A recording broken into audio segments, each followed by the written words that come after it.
Oh, oh.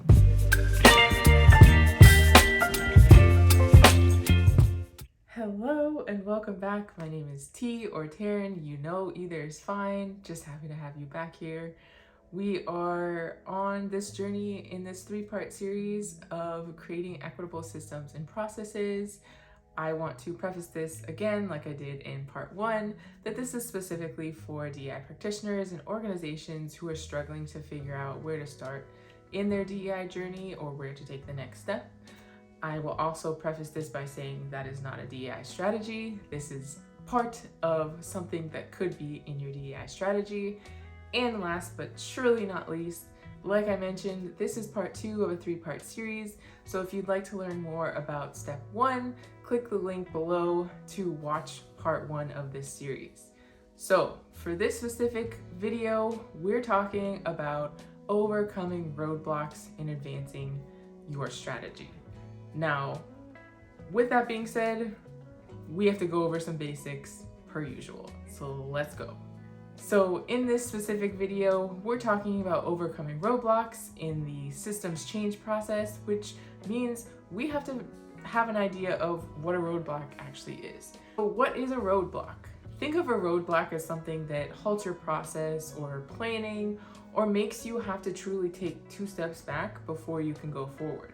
I like to think of this as something, as an analogy, like a tree that falls in the middle of a road. You have to figure out how to move the tree, who's gonna be able to help you move the tree, and once you do move the tree, how are you going to continue forward to get to that long-term destination? So in the DEI space, this can look different depending on the project. I'm gonna use the same example that I used in part 1, which was creating a more equitable hiring process.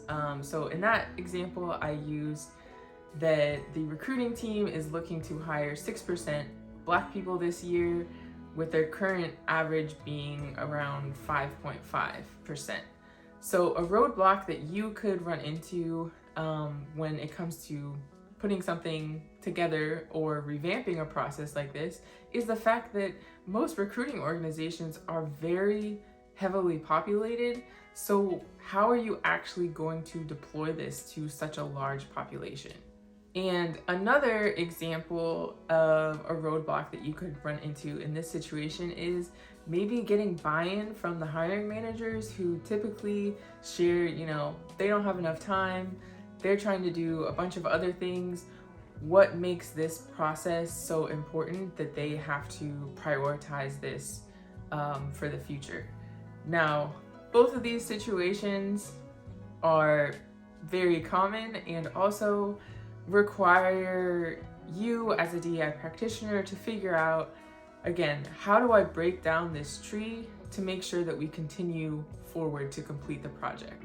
So as a practitioner, you have to figure out how to break this tree down and continue on this path to complete your project.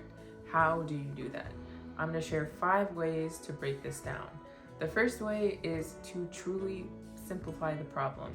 If the issue is buy-in, what can you sell to the stakeholders that will get their buy-in? Maybe that means adjusting the allotted time needed for them to be able to learn the process. Or if you're struggling with a large deployment, figure out how can we break this into smaller pilot launches.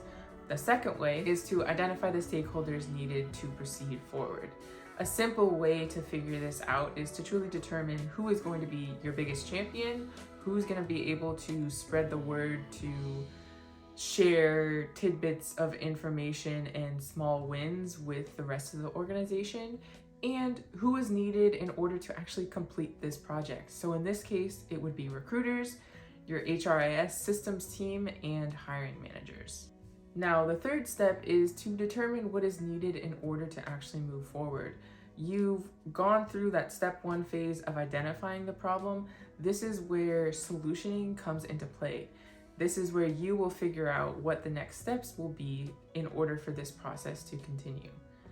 Number 4 is to drop whatever you need to drop. Just don't hang on to ideas or steps just because that's what you had planned in the first place or that's what you wanted to have happen.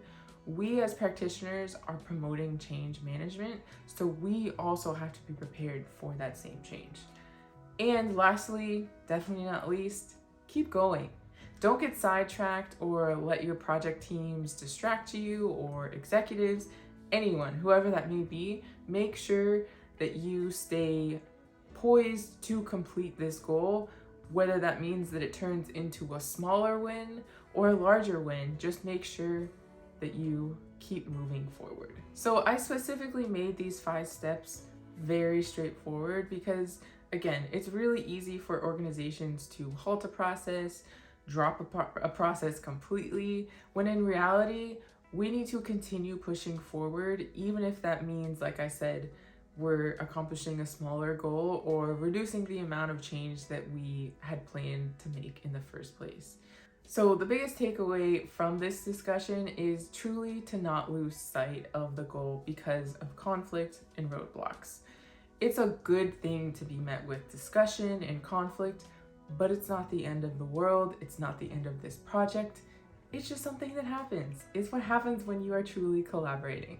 So the last thing that I want to remind you all, specifically to my DEI practitioners, remember that our value is not tied to the work that an organization doesn't want to do or doesn't see is valuable, and vice versa. We are making change, whether that be as big, grand, small as we wanted it to be. We are still bringing change and making change. So remember that you are valuable, period.